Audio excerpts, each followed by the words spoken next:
Give goes inside to Westbrook. Breaks a tackle. Comes to the 10. He's at the 5. Touchdown! Brian Westbrook! Garcia goes to Westbrook. Off right tackle. 45-40. 35-30. Brian Westbrook! An amazing touchdown run! You wear them down, you wear them down. You get Westbrook, and he just bursts through the middle and into the end zone. He is some football player.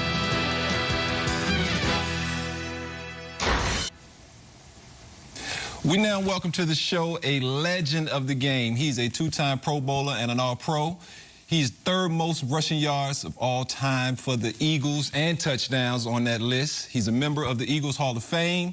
His number 36 still is adorned by Eagles fans in Lincoln Financial Field to this day. It's B. West himself, former running back Brian Westbrook. What up?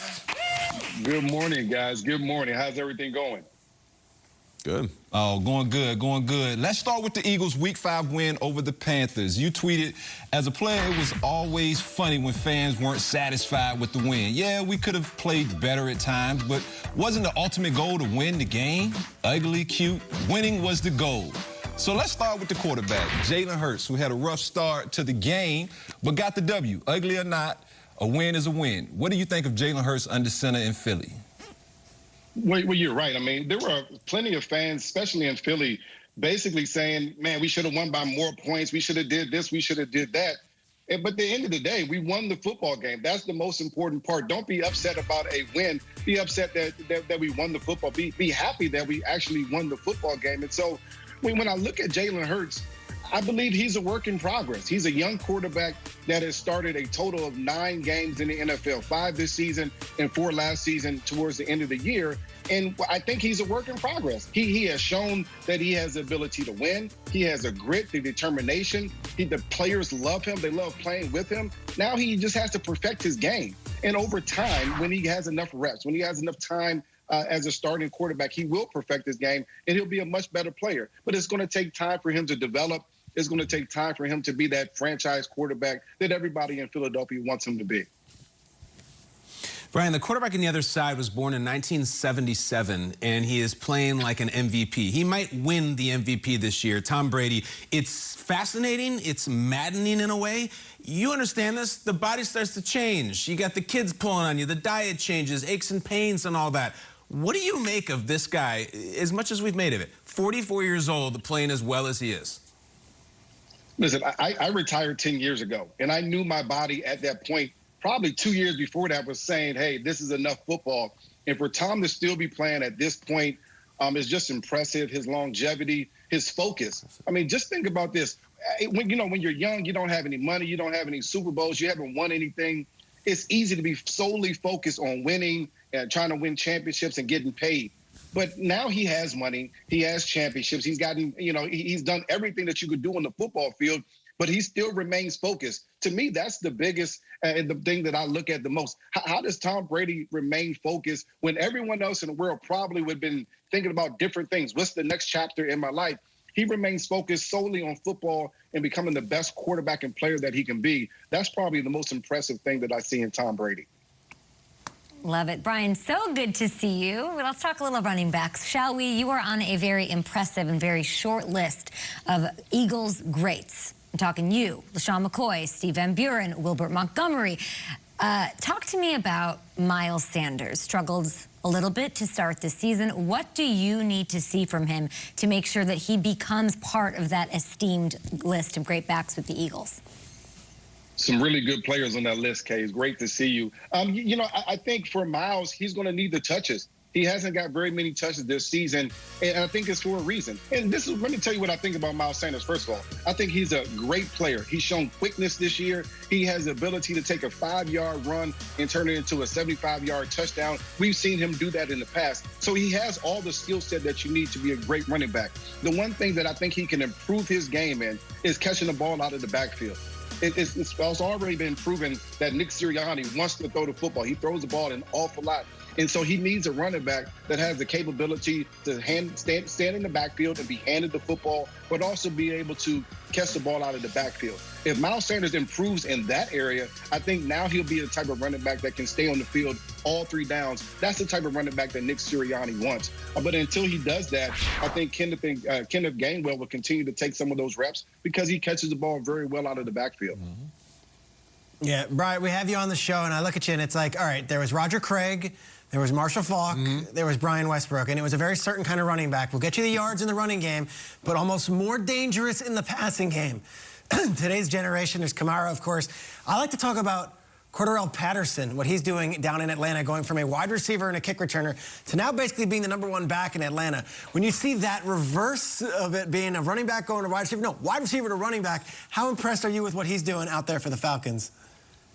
Well, I'm really impressed. I'm not surprised because we see what he's able to do in the kick game. He's shifty, he's fast, he's a big football player, but he's also a guy that's smart. So now you say, hey, I want you to run a zone to the left. He can do that. He can get the ball, make the first guy miss, and get you positive yards in the run game. And, of course, he's already shown in the pass game he's going to be a threat. He's going to be a guy that you can say, okay, we're going to start him lined up in the backfield, then we're going to motion him out, and he's going to run routes just as good as receivers. That's what you're looking for as far as an offensive player. You want to be multiple because when you're multiple, you have an advantage over the defense. At first, you're starting at a running set, and then you're motioning out to a passing set. That puts defenses in a disadvantage. They're guessing what's going to happen next. Now you have the advantage. So, listen, Patterson has done a great job of just making himself and reinventing himself. He came into this league as a kick returner, and he continues to show that he can be a valuable asset to any football team. I've been very impressed by what he's been able to do so far this season.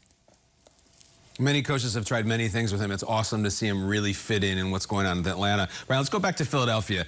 Tomorrow night, there's going to be a lot of eyes on Nick Sirianni. Give us an honest Nick Sirianni take. We love him, does rock, paper, scissors with players, talks about the dog mentality. He wears graphic T-shirts, a lot of Rocky references.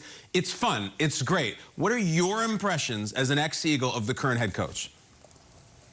Well, when I look at Nick, I'm looking at a young coach. He's still trying to understand how to be the best head coach he can be, still figuring out what his lane is going to be there as a head coach. I think as a play caller, he's still figuring that out as well. So to me, this season for the Eagles and Nick Sirianni, Jalen Hurts is included in that, is all about learning who they're going to be. It's all about progress, getting better at the small things every single week. And I think last week when they played the Chiefs, the week before they played the Chiefs, he did a great job using motion, using shifts to get guys open, game planning guys and scheming guys wide open.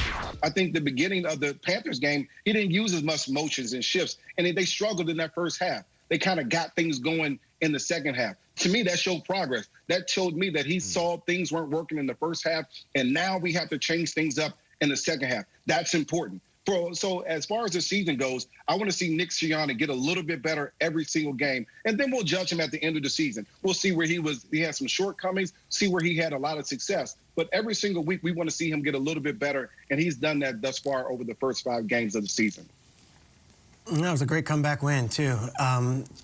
We have a segment on our show called Not New Jersey, where we highlight fans wearing, let's call them rare jerseys of players from the past. Well, we were overjoyed to see a tweet come in over the weekend, and it was from Brian Westbrook himself. And the tweet says, a few years after you retire, they forget your name. A few years. How is there a 37? And did you take this photo yourself? What is this jersey? Please tell us the story behind a 37 Brian Westbrook jersey that is coming from your camera. Yeah, so I'm riding around in Philly, just, doing my things around the city. And I see this guy just walking, and I see 37. And so you start to think through my head, who was number 37? Who's number 37? I don't know who that guy is. And then I see on the back on the nameplate, it says Westbrook. And I'm like, all right, time out now. Listen, I retired 10 years ago, and I know sometimes you think about McCoy, you think about other different players, but I mean, you can't turn me to number 37. I'm number 36. They should know that. And whoever made this jersey, they're absolutely wrong for that. That might have been a custom jersey, B. His name might be Westbrook. Okay, maybe that was my cousin. Yeah. That literally might be. Maybe he has the number 4 McNabb at home, too. That's just how he does it. Brian, I have a hoodie that you gifted me one time, I think probably for Christmas along with something else, but it says Westbrook Horse Farm on it, and I love it. It's a passion of yours, I know, since retirement, always giving back to the community. Tell me about Westbrook Horse Farm and the good that you are doing with that. Well, yeah, Kate, you know, I'm glad that you still have that hoodie. It was pretty special for us when we were working together. I think, you know, so I bought my horse farm back in 2005. I've always loved animals, always loved being outside. And so my horse farm was a place where I can go and just relax and get away from the stress and the stressful environment of football. And then when I retired in 2011, it was a place that I would go every single day. I would spend time with my dad. I would spend time, of course, with the horses running around doing different things. It was always a great place. And around 2017, I kicked all of our boarders out. And so it was really just my horses there. And it was important for my wife and I to build a foundation. And we wanted to make sure that we supported our community. And so we built a foundation solely around empowering, educating, and supporting our youth, making sure that our youth have everything that they need to be successful in the world. And it was important for us to teach them what success actually meant. Is that, you know, being successful doesn't necessarily mean you're making $1 million a year, but being successful, making $50,000 a year, paying all of your bills, and then saving $5,000, that's an absolute success. And so we wanted to make sure that our kids understood that.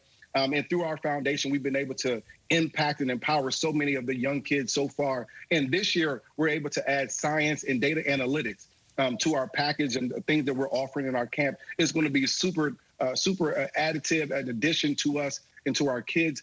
And just think about all the data analytics that's going on in football and really the world outside of sports, inside of sports as well. That's what it's all about. And so we're super excited to be able to add that science and data analytics to the educational curriculum of our foundation. Wow.